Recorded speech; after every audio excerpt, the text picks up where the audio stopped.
They call it Grand Falls, but locals know another name, the Chocolate Falls of Arizona. Here, the little Colorado River tumbles down a volcanic staircase.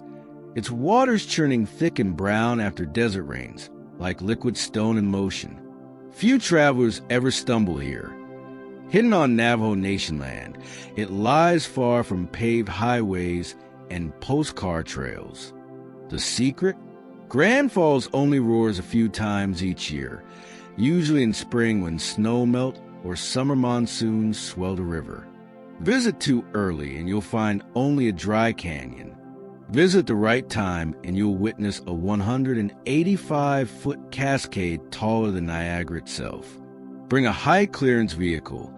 The last miles are rugged dirt roads. And remember, this is sacred land. Walk gently, leave no trace.